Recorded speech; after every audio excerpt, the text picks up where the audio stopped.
Hello barbecue families, Chef Keith again. Today I'm on my patio and I'm going to show you some of the things I do, and today we're going to do something really fun. We're going to cook the entire meal on gas and charcoal at the same time. So let's kick the tires and light the fires, and here we go. Now, we do not condone the use of lighter fluid. Lighter fluid is bad. Lighter fluid does three things we do not like. Number one, it's bad for the universe. It's bad for the environment. Number two, it burns up your charcoal really fast. And number three, it makes your food taste bad. And we don't want that gassy tasting food. We want our food to taste good. Look at all this beautiful food. So we're going to use our Weber lighter cubes, and these are made of paraffin wax. Now this is going to be where we're going to cook our steaks today and our twice baked potatoes. Today we've got a really fun meal. We're going to do a bit of a surf and turf. We're going to start out with a cake, then that's going to be our dessert. Then we're going to make some Cedar Plank Salmon, some New York strips, some twice baked potatoes, some grilled mushrooms to go on top of the steak, and we're going to make a grilled Caprisi salad as our starter. So let's get cooking. Go ahead, light your grill, and what I've done here is I've got cherry wood underneath the charcoal, and I've let it charge. I've charged it with oxygen. Now what we're going to do is we're going to damper it down. We're going to close the lid. We're going to close the dampers so they're all the way closed, and what that's going to do is it's going to deprive the coal of oxygen, and it's going to create smoke, and we're going to get some cherry smoke going, and it's going to really make our cakes really delicious. Now the other grill, the gas grill, if you're going to do this on a gas grill, we're going to set it up what I call MOM, which means medium off medium. So I'm going to set this grill, so we're going medium off medium, and we're going to close it up. And because of a time restraint, I'm going to go ahead, I've already made one cake, I'm going to show you how to make another, but I'm going to go ahead and put one in. And we're using the Weber iron skillet. This is great for all kinds of different things, but we're going to put it on top because we want it to remain even. All right, now let's make a cake. I'll show you what I did. In this bowl, I have 2 cups of flour, 2 cups of sugar, 3/4 of a cup of Hershey's cocoa powder, and 1 tablespoon of baking soda, 1 tablespoon of baking powder. This recipe is on the back of every container of Hershey's cocoa. It's been there since 1943, and that's the name of the cake, 1943 chocolate cake. So what we're going to do is we're going to change it up a little, and we're going to smoke one. Now what we're going to do is we're going to incorporate the ingredients, and we're going to make a well, and we're going to push everything out to the outside, and we're going to crack 2 eggs in the middle. We're going to add 3/4 of a cup of oil, a tablespoon of vanilla. We're going to start stirring that up. We're going to break our egg, and now we're going to add 1 cup of milk. I'm going to open that back up. I'm going to open that back up. And this is how you make a cake batter without getting lumps. Keep rolling it back. Keep rolling it back. See how nice and thick it's getting? Now for the final ingredient, hot water. We're going to take 1 cup of hot water, and we're going to add that in. A little bit at a time. Go ahead and break the sides. A little more water.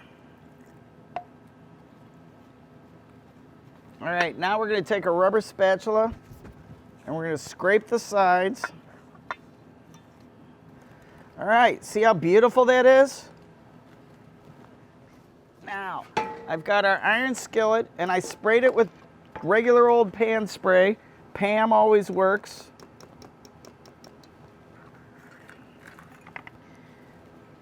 And we're going to take that and we're going to pour it in the iron skillet.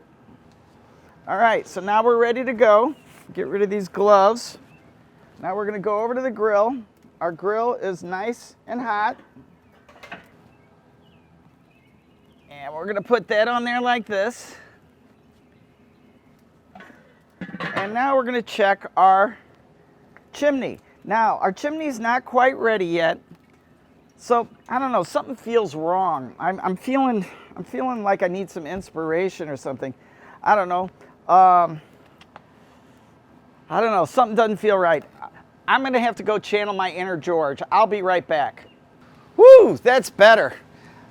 I feel much better now. That chef coat, I just can't think in that thing. Anyway, I'm channeling my inner George. So now it's time to dump our charcoal. Our charcoal's ready. Now, if you read the bag, it always says, wait till it's ashed over, wait till it's ashed over. Don't. Now today, I'm using a combination of lump charcoal, chunks and pieces, and I'm using Weber briquettes. The lump charcoal adds a little flavor that I like. It's just a little thing that I picked up over the years. And then the briquettes make it more consistent. The briquettes burn at a better consistency, especially the Weber briquettes. They're made of just lump charcoal and Missouri corn starch. So it's Missouri lump and Missouri corn starch. So that's a great thing. So now we're ready to go. If you look in here, you can see the top ones are still not quite caught on fire, just the edges. And what we're gonna do is we're gonna give it a little shake, get rid of all those ashes that always burn off my eyebrows. And then we're gonna put the top charcoal on the bottom of the basket, the top charcoal on the bottom of the basket, the hot charcoal on the top of the basket, the hot charcoal on the top of the basket. Now today we're gonna be cooking what I call bullseye. And when I say bullseye, all the charcoal is going to be in the dead center. We're using the Weber charcoal baskets, and we're going to put them in the middle, and we're going to put our grill grate on. Now, people are always saying, when should I clean my grill grate? When should I clean my grill grate?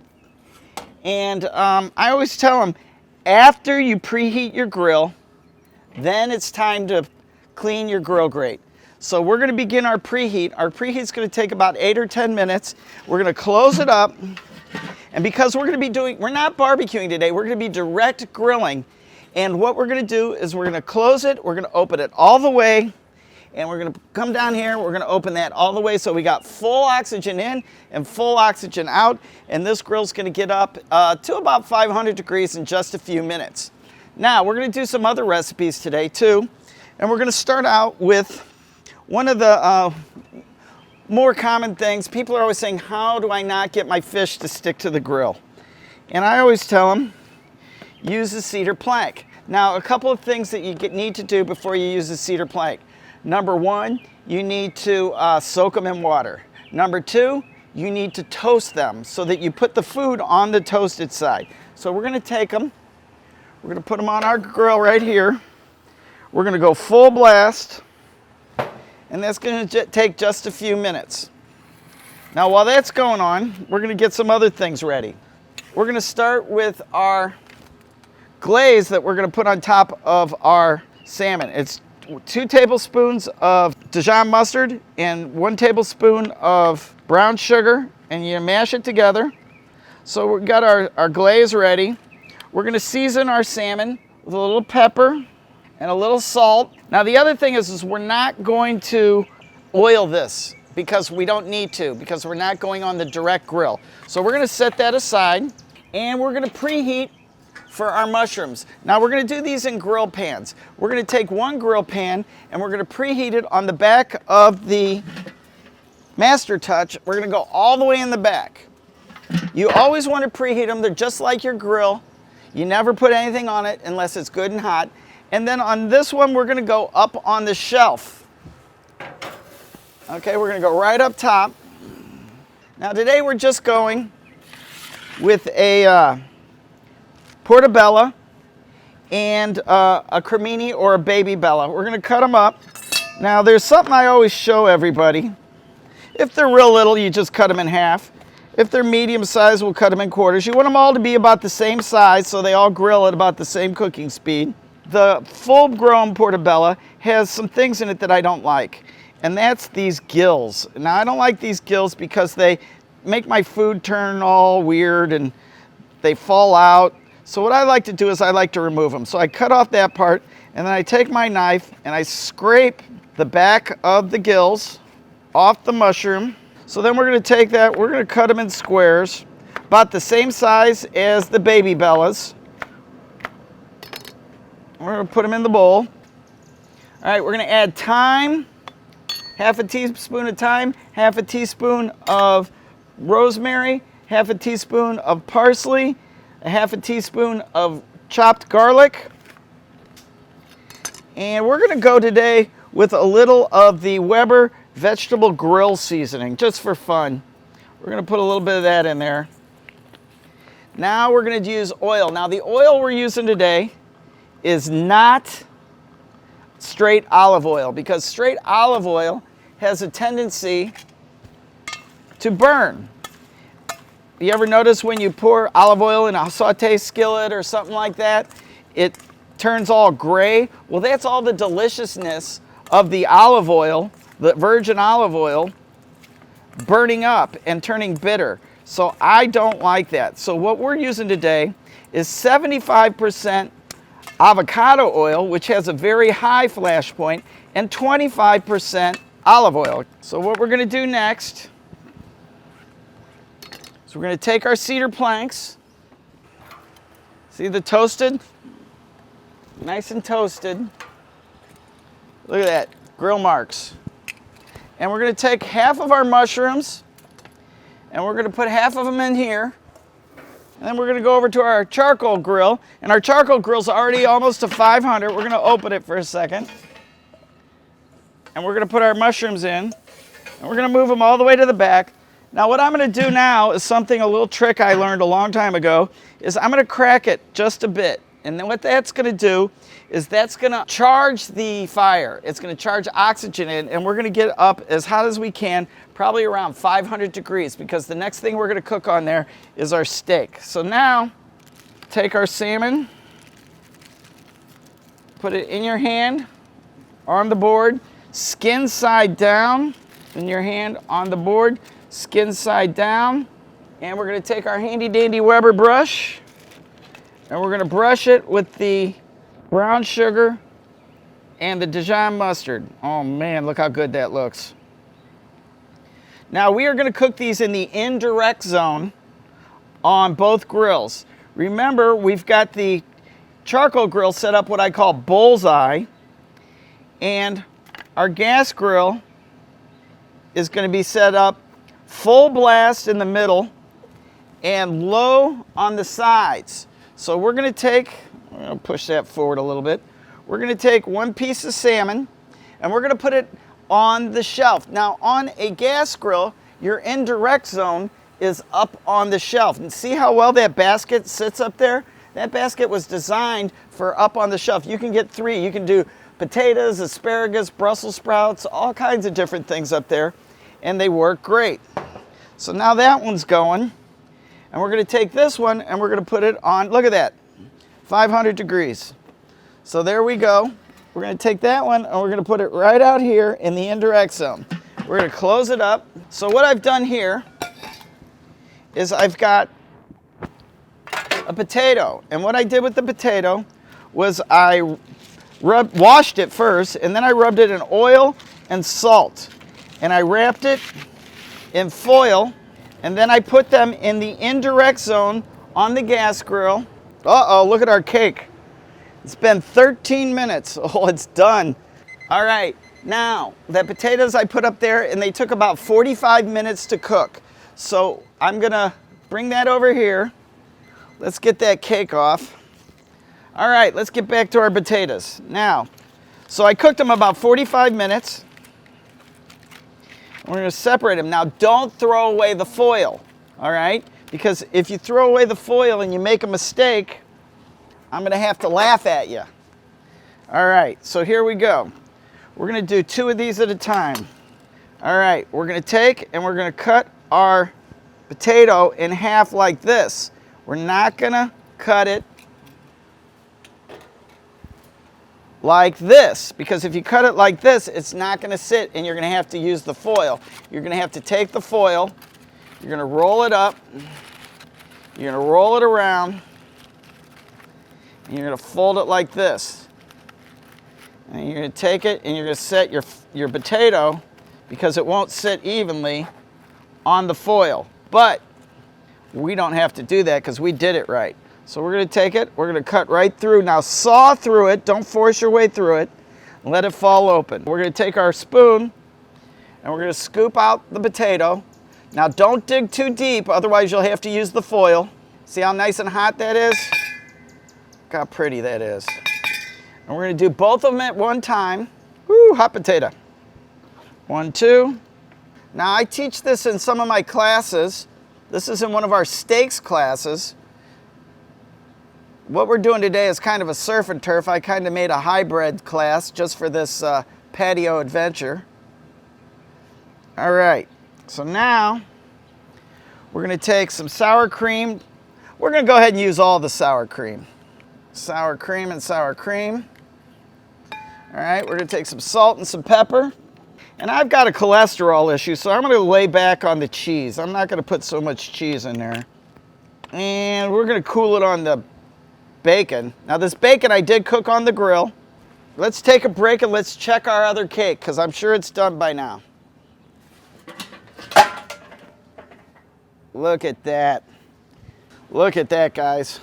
All right, now we're going to mash it up. We're going to put some green onions in it. Okay, let's do this one. Put some green onions in this one.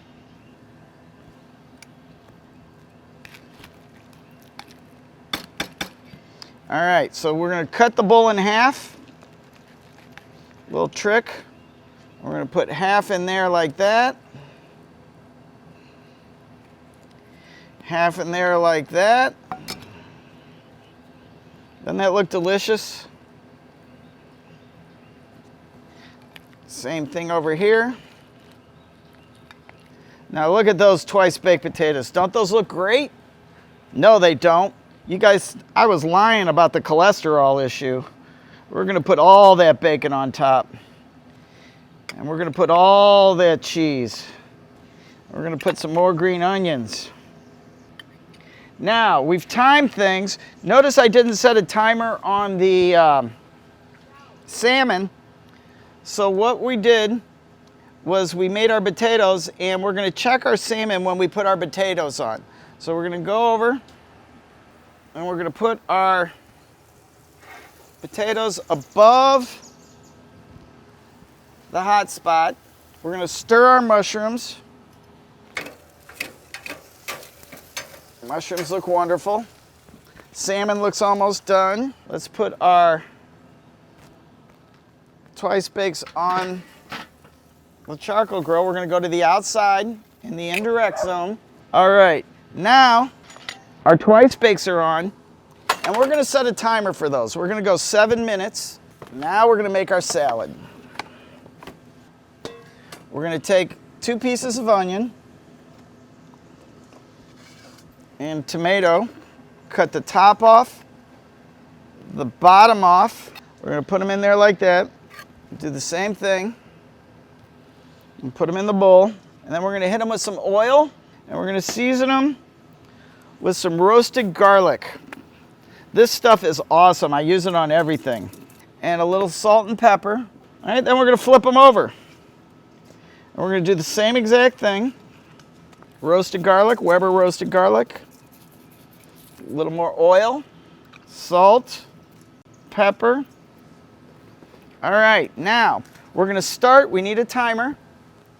We're going to set our timer for 1 minute. It's already set. We're going to put 1 onion on here. And 1 onion on here. Direct heat. All right, you guys ready for this? This is a great salad. The Caprisi is one of my favorite salads, and a long time ago, I started grilling tomatoes, and I thought, you know what? Why not grill the tomato and the onions for the Caprisi? So we're gonna do that, and this is awesome. So now we're gonna take our basil, and we're going to take it and we're going to chiffonade it. And what I like to do is I like to take it all and roll it up like in high school. There's my timer. Roll it up like in high school, and then just cut it in a chiffonade. And we're just going to set that aside. All right, now my onions are ready to flip. And what we're going to do is we're going to flip our onion. Flip our onion, try not to break it up. And we're going to put our tomatoes on. Now we're going to set the timer for 2 minutes. And we're going to do the same thing over here. Stir our mushrooms. Our mushrooms look awesome. We're going to flip our onion.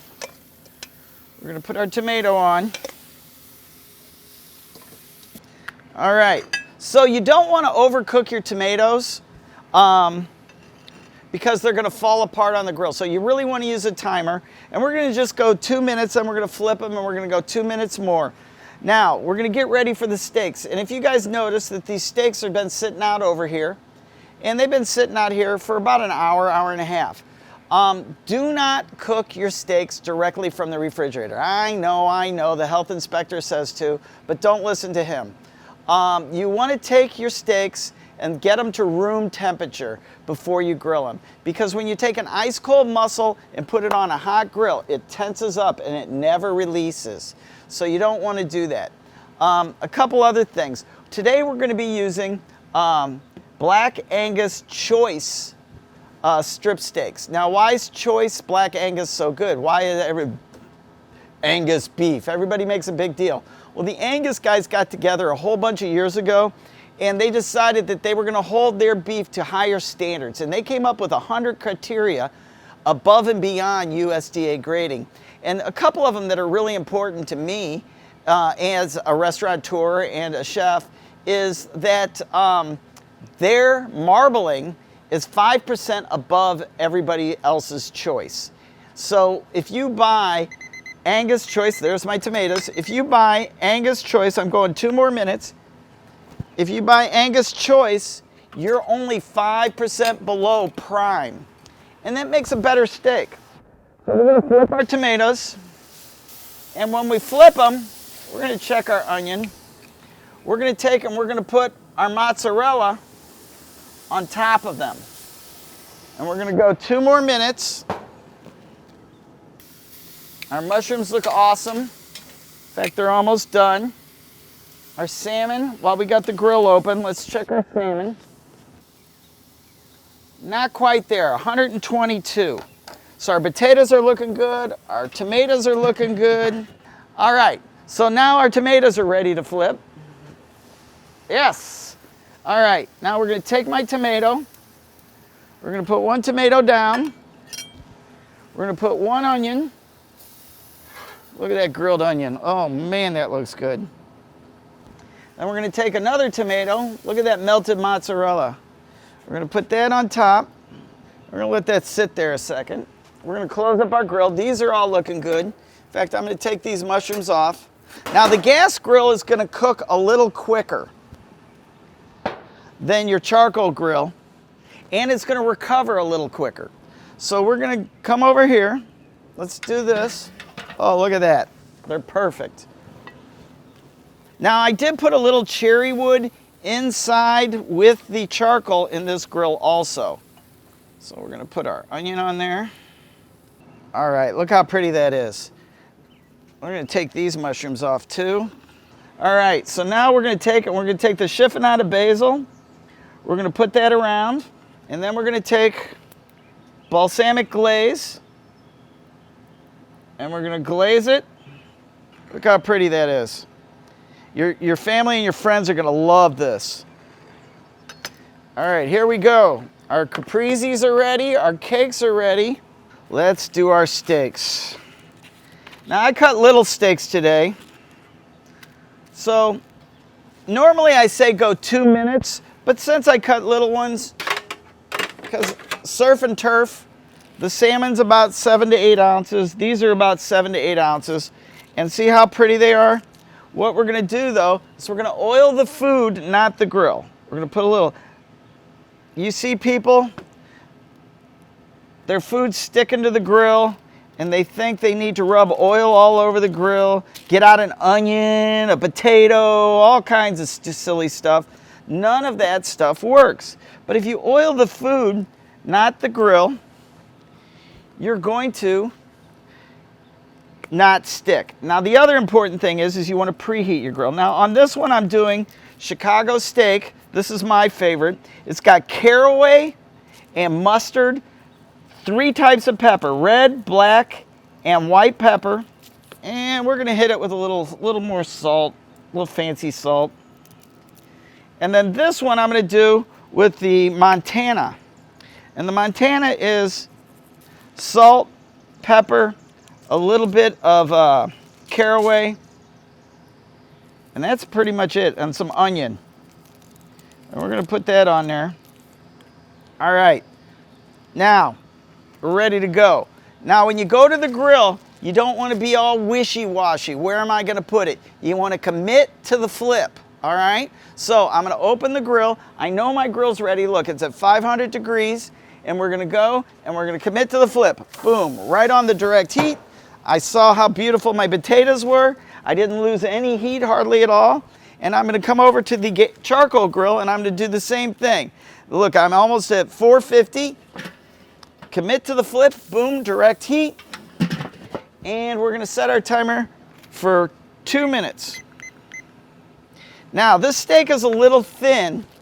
So normally on a thick steak, I would go 2 minutes, flip it over 2 minutes, and then I would move it to the indirect zone and go 2 more minutes, 125 to 135, 2 more minutes, 135 to 145, 2 more minutes after that, 145 to 155, and then well done, I'd leave it out in the indirect zone for about 8 to 10 minutes. Now the difference is everybody's always trying to make a well done steak and they're leaving it on the direct heat.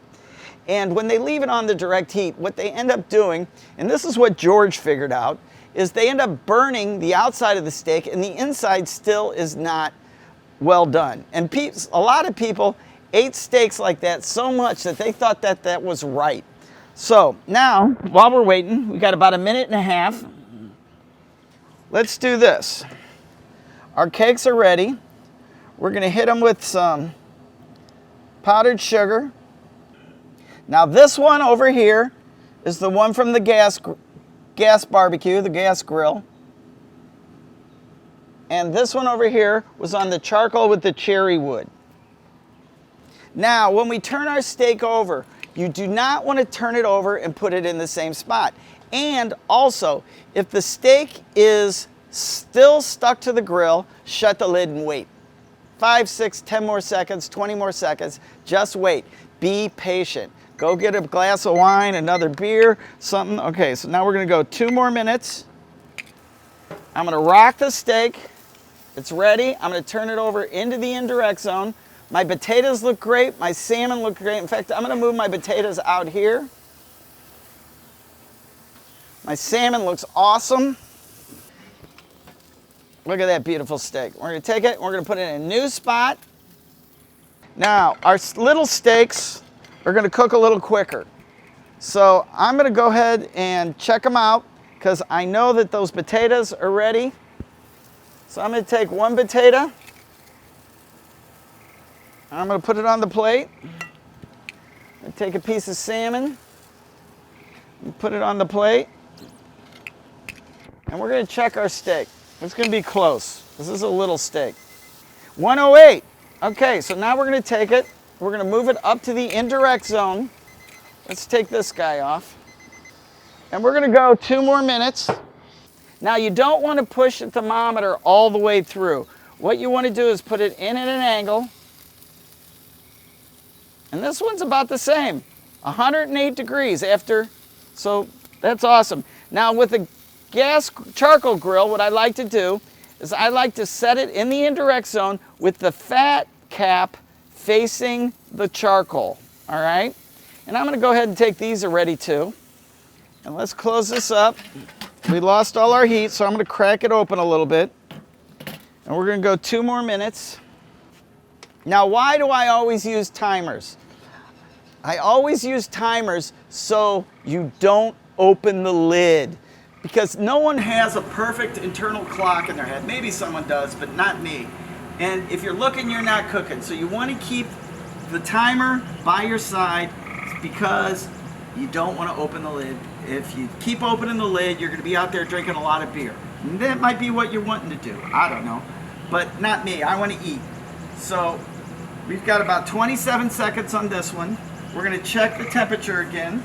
All the recipes are in this book by Jamie Purviance. It has great recipes in it, and it has a lot of technique. And that's what a lot of people just don't know how to do. And that's what I'm here to teach you. Boom. 130. That's how I like my steak. Now, if you want to take the salmon off the cedar plank, that's fine. 6 minutes is all it took. 127. Perfect medium rare.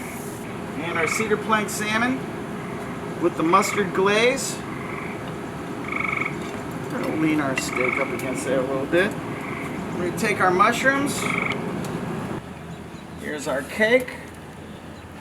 And here's our steak and salmon and potato on the gas grill. So, that was fun, wasn't it? You want to let the cakes rest for a few minutes, and you want to let your steaks rest for a few minutes. Now, the reason why you let your steak rest is because when you apply energy to your steak, it forces all the juices to the center. And if you cut into it right away, all those juices are going to be looking for someplace to go. And what they're going to do is they're going to run out all over your plate. So you don't, the steak that size, you don't need to rest it, 20 minutes or anything. You don't need to get out foil and tent it over. You just want to let it set on the plate, a couple minutes, 2 minutes. And what's going to happen is all those juices are going to spread all the way out. Thank you all for joining me tonight. Don't forget, if you need any of the stuff that I cooked tonight, look for Weber.com. That would get you to the supply store, and you'll be able to find the charcoal baskets and the grilling baskets and the gourmet barbecue system stuff, and Jamie Purviance's cookbooks. So come see me at the Grill Academy. I teach classes on Friday, Saturday, and Sunday almost every week, and I usually do one smoking and one barbecuing class a month on Sunday. So please join me. Thank you all very much. Ben and I are going to go eat dinner. We're going to have a lot of good laughs at this whole adventure. And remember, channel your inner George. Thanks.